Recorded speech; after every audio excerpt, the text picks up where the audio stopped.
વડોદરામાં ઝી 24 કલાકના અહેવાલની ધારદાર અસર જોવા મળી છે। ટર્પન્ટાઇન વેચનાર દુકાનનું લાયસન્સ 60 દિવસ માટે સસ્પેન્ડ કરવામાં આવ્યું છે।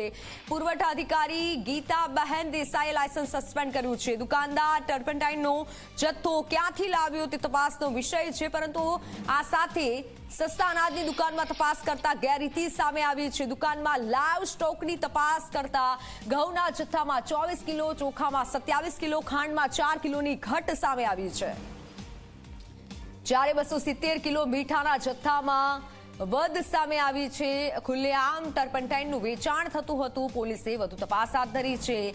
જોકે ઝી 24 કલાકે ગઈકાલે અહેવાલ બતાવ્યો હતો ગેરકાયદેસર રીતે આ રીતે દુકાનોમાં ટર્પન્ટાઇનનું વેચાણ થઈ રહ્યું હતું। પોલીસે હાલ તો ઘટનાસ્થળે પહોંચી સેમ્પલ લીધા છે અને સેમ્પલનો રિપોર્ટ જે આવ્યો છે સામે, જેમાં 270 કિલો મીઠાના જથ્થામાં વધ સામે આવી છે, જ્યારે 24 કિલો ના જથ્થામાં ચોખામાં 27 કિલો અને ખાંડમાં 4 કિલોની ઘટ સામે આવી છે।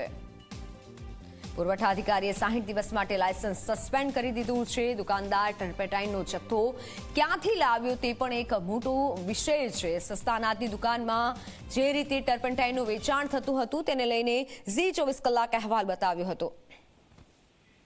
ઓનલાઈન પર સંવાદદાતા રવિ જોડાઈ ચૂક્યા છે। રવિ, ગઈકાલે ઝી 24 કલાક અહેવાલ બતાવ્યો હતો, ત્યારબાદ સેમ્પલ લેવામાં આવ્યા, સેમ્પલમાં શું જાણવા મળ્યું છે?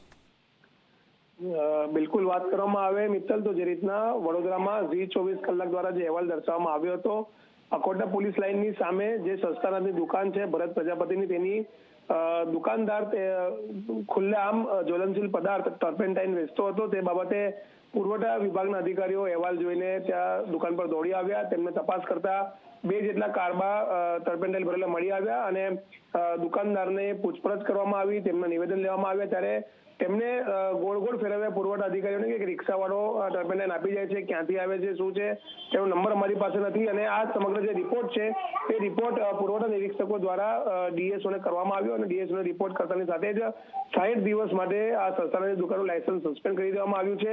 સાથે જ દુકાનમાં તપાસ કરતા અનાજ વધઘટ પણ મળી આવી છે। જ્યારે બીજી તરફ તેની જ બાજુમાં આવેલી જે પ્રોવિઝન સ્ટોરની દુકાન છે જલારામ સ્ટોર, તેમાં પણ ટર્પેન્ટાઇન જે સ્ટોરના સંચાલક વેચતા હતા તે બાબતે અકોટા પોલીસે દરોડો પાડ્યો હતો અને અકોટા પોલીસે આ જે સેમ્પલ છે તે એફએસએલમાં મોકલ્યું છે। હજુ રિપોર્ટ નથી આવ્યો। રિપોર્ટ આવ્યા પછી આ જે દુકાનદાર છે તેની સામે કાયદેસરની કાર્યવાહી અકોટા પોલીસ દ્વારા કરવામાં આવનાર છે। આમ કહી શકાય કે ઝી 24 કલાકના અહેવાલ બાદ આ દુકાનના લાયસન્સને સસ્પેન્ડ કરવું પડ્યું છે અને હવે તમામ દુકાનોમાં તપાસના આદેશ પણ પુરવઠા વિભાગના અધિકારી દ્વારા આપી દેવામાં આવ્યા છે। મિત્તલ, બિલકુલ રવિ, આભાર માહિતી બદલ।